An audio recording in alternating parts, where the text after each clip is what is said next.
Hoje nós vamos falar sobre a leitura de Reprodução, do Bernardo Carvalho.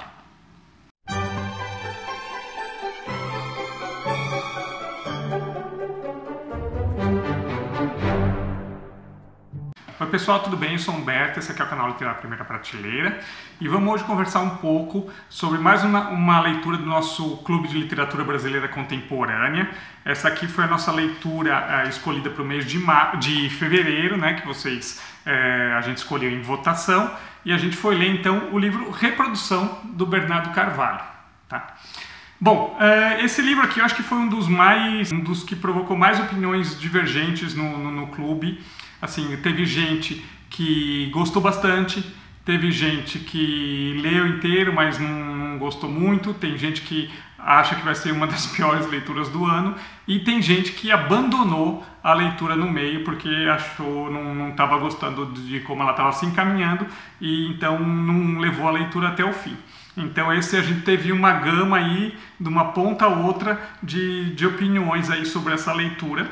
E eu acho que o que é legal nesse negócio de Clube de Literatura Brasileira Contemporânea é justamente a gente se arriscar, a gente conhecer novos autores, novas obras, e nem sempre a gente acerta, né? Às vezes, e também a literatura é plural, né? Ela nunca agrada, nunca bate nas pessoas de uma mesma maneira, cada um tem um sentimento com o livro, uma emoção, e até em épocas diferentes, se você lê, o livro vai provocar sensações diferentes. Mas então é sempre um risco, né? Então, mas isso não faz a gente desistir. Nós vamos para a próxima agora em março, já vamos ler A Teta Racional da Giovanna Madalosso, hein? Bom, mas vamos falar um pouco então do Reprodução do Bernardo Carvalho. Eu vou refletir aqui não só a minha opinião, mas a opinião geral até do grupo, o que eu vi aí o pessoal comentando no grupo. O livro, ele é bem inovador. O Bernardo, nessa obra, ele tem uma forma de escrita bem peculiar, porque o livro, assim, ele é como se... Eles são só 3 capítulos, cada capítulo é um parágrafo único, ó. Então você vê que o livro não tem parágrafo, é um único parágrafo, porque é só uma pessoa falando, cada capítulo é uma pessoa. Assim, a gente começa o primeiro capítulo, você tem o estudante de chinês, que é um estudante chinês que estava indo embarcar para a China, e ele é pego pela Polícia Federal, porque ele encontra a professora de chinês dele na fila, e a professora de chinês dele é presa pela polícia, e aí eles pegam ele também para testemunhar, para entender aí a relação dele com essa professora de chinês. E então o primeiro capítulo, esse estudante de chinês conversando com o agente da Polícia Federal, mas onde a gente só ouve a voz do estudante de chinês. Então é só ele falando o tempo inteiro. O primeiro capítulo são 50 páginas, e isso assim, eu até cheguei a comentar aqui num vídeo que eu gravei durante um mês, que eu comecei a ler e estava achando incrível, estava gostando muito da leitura, né? Mas aí vai chegando no final do primeiro capítulo, ela vai ficando um pouco cansativa, um pouco repetitiva.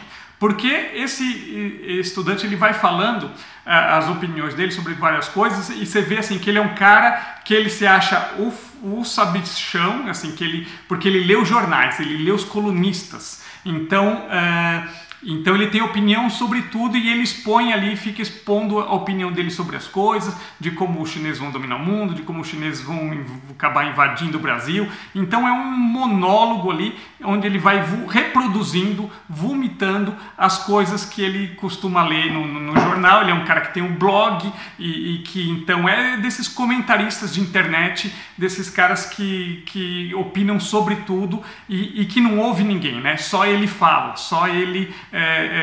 o que ele pensa é o que é válido. Então ele vai expondo todos os preconceitos dele, todas as idiotices até que ele pensa, ele vai expondo nesse capítulo, né?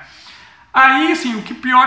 Até esse capítulo tudo bem. Eu acho que ele ficou um pouco cansativo no final, mas tudo bem. Aí que vem o segundo capítulo, onde, na verdade, esse agente da polícia, ele sai dessa sala onde ele está com esse estudante, e ele começa a conversar com uma delegada. E aí nós vamos ouvir só a voz da delegada. E aí, para mim, é que o livro eu não gostei tanto do encaminhamento da história, porque em vez de a gente ter um aprofundamento naquilo que estava acontecendo, a gente tem uma quebra E essa delegada ela vai começar a falar de assuntos que a princípio você não vê muita ligação com aquilo que estava sendo falado no começo.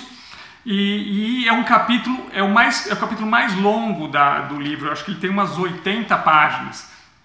E também ele acaba ficando muito repetitivo, ela fala em espiral, ela sempre acaba voltando para os mesmos assuntos, e aos poucos nós vamos vendo o que isso tem a ver com o mote central da história, com o personagem principal, com a história aí da professora de chinês e desse estudante de chinês, mas tem muita coisa que ela fala que não tem uma relação direta com a história, né? Outra coisa, assim, então, é que é um segundo narrador, uma segunda pessoa que está falando, e em muitos trechos eu achei a maneira dela falar, a maneira da escrita, né, que reflete ali o personagem, muito parecida com o personagem do primeiro capítulo. Então, eu não vi uma diferenciação muito grande entre os dois narradores, tá? E para mim também acabou sendo um pouco problemático. E aí nós vamos ter um terceiro capítulo, que é um terceiro capítulo curtinho, onde volta o agente da polícia volta para a sala lá com o estudante de chinês. O estudante chinês então volta a falar sobre aquilo, porque ele estava ouvindo também o que o outro falava com a delegada. Então ele vai falar um pouco mais do mesmo, e aí nós vamos dando um encaminhamento para essa história. E o livro termina então aí com uma narração, um trecho curto, uma narração em terceira pessoa, contando o que aconteceu assim para frente aí com esse estudante de chinês. Teve gente que abandonou logo no final do primeiro capítulo e teve gente que abandonou aí no meio do segundo capítulo, que realmente é o capítulo que pesa mais, tá? Eu li o livro inteiro, li até o fim. Acho que ele tem pontos positivos, é um livro que ganhou o prêmio Jabuti, tá? Então, mas ele tem pontos positivos, é uma narração inovadora, diferente, que a gente não está acostumado a ver. Mas eu não gostei muito do encaminhamento da história, eu esperava muito mais do livro. A minha esposa que tinha me recomendado que ela leu, que tinha gostado bastante. Teve gente no grupo que leu e gostou bastante. E eu reconheço os pontos positivos que o livro tem. Mas eu não gostei do encaminhamento da história, não gostei achei que ele podia aprofundar nessa questão de comentaristas de internet, desses caras que ficam reproduzindo tudo que lê sem refletir, sem questionar as coisas que lê. Então eu esperava algo mais nessa linha. Então para mim realmente não foi uma leitura muito boa, tá? Então é isso, mas é assim. Então a gente tem mês que a gente acerta mais. Mês passado, que a gente leu do José Almeida Júnior, foi uma unanimidade no grupo, todo mundo adorou o livro. E esse mês aqui, então, teve aí opinião de todos os extremos na gama e no arco-íris inteiro aí, tá? Então vamos para março agora, ler a Teta Racional da Giovanna Madalosso. Se você ainda não conhece o clube, tá aqui, né? A gente tem a página no Facebook e tem toda a programação. Nós já estamos escolhendo os livros aí até junho para ficar tudo organizadinho para a gente ir lendo aí durante o semestre. Aí vocês, quem leu, vamos conversar. Quem já leu esse livro, vamos conversar aí nos comentários. A gente pode conversar por aqui, pode conversar na página do Clube de Literatura lá no Facebook também. Vamos trocando opinião sobre o livro. Um abraço, até mais.